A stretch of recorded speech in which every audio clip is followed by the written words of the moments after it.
पूरे देश में आज कृष्ण जन्माष्टमी का पर्व मनाया जा रहा है। इस खास मौके पर देश भर के मंदिरों को सजाया गया है और इनकी झांकियां भी सजाई गई हैं। हालांकि कोरोना के इस समय में कई जगह प्रशासन ने मंदिरों में किसी भी श्रद्धालु को जाने की अनुमति नहीं दी है। साथ ही कोरोना के नियमों का उल्लंघन करने वालों पर कार्रवाई के आदेश भी दिए गए हैं। इस दौरान श्रद्धालुओं ने मंदिरों के बाहर खड़े होकर ही दर्शन किए हैं। दिल्ली जल बोर्ड उपाध्यक्ष राघव चड्ढा ने दिल्ली के इंद्रपुरी और नारायणा में 2 आरओ प्लांट का उद्घाटन किया है। दिल्ली जल बोर्ड के उपाध्यक्ष राघव चड्ढा ने कहा कि इन आरओ संयंत्रों की हर घंटे 500 लीटर पानी को शुद्ध करने की क्षमता है। ये आरओ प्लांट छात्र, शिक्षकों और स्थानीय लोगों में नई उम्मीदें जगाएंगे।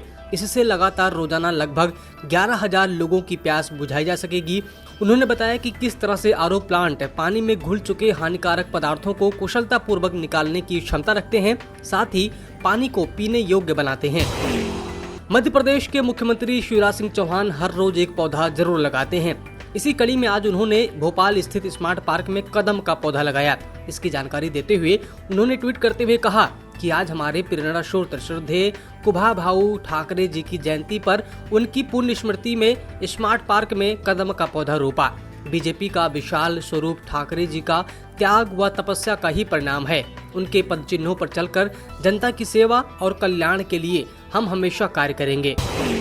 भारतीय रेलवे की किसान रेल की मदद से फलों, सब्जियों और अन्य कृषि उत्पादों को राष्ट्रीय बाजारों तक पहुंचाने में मदद मिल रही है। किसान रेल से फलों और सब्जियों के परिवहन पर किसानों को खाद्य प्रसंस्करण और उद्योग मंत्रालय की ओर से किराए में 50% की सब्सिडी मिलती है, जिससे किसान अपनी उपज का बेहतर मूल्य पा सके। इसी कड़ी में गुजरात के वडोदरा से केले और चीकू लेकर किसान रेल दिल्ली के आदर्श नगर रेलवे के लिए रवाना हुई है। रेल मंत्रालय ने ट्वीट कर इसकी जानकारी दी है।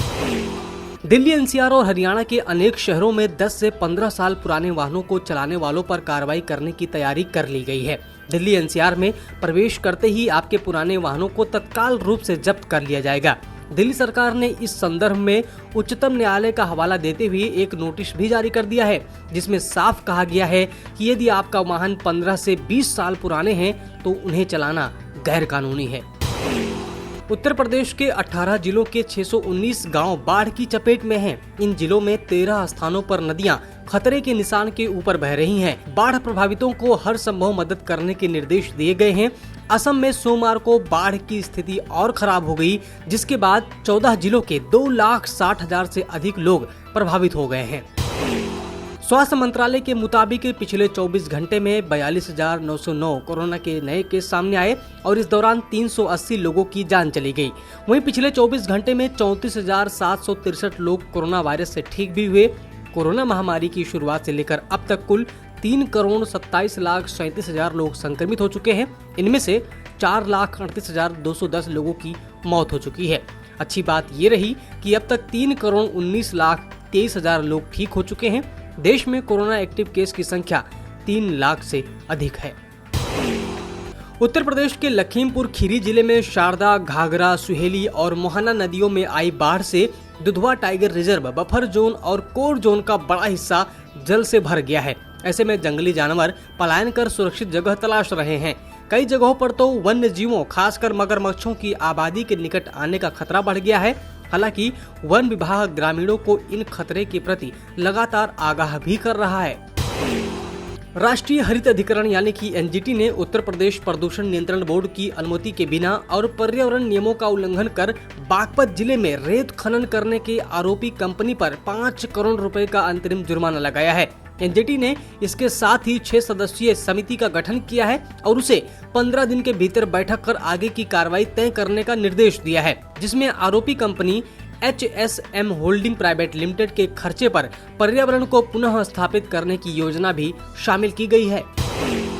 दिल्ली में हल्की बारिश का सिलसिला शुरू हो चुका है, जिसके बाद तापमान में गिरावट दर्ज की गई है। हल्की बारिश का ये सिलसिला 6 से 7 दिन जारी रह सकता है। मौसम विभाग के मुताबिक उड़ीसा, आंध्र प्रदेश, छत्तीसगढ़, मध्य प्रदेश के कुछ इलाकों में 1 सितंबर तक भारी बारिश होगी, तो वहीं कुछ स्थानों पर मध्यम स्तर की बारिश होगी। वहीं केरल में भी भारी बारिश का अलर्ट जारी कर दिया गया है। इसके अलावा उत्तर प्रदेश के कई इलाकों में भी बारिश की संभावना जताई गई है। सब्सक्राइब करें पर्यावरण पोस्ट।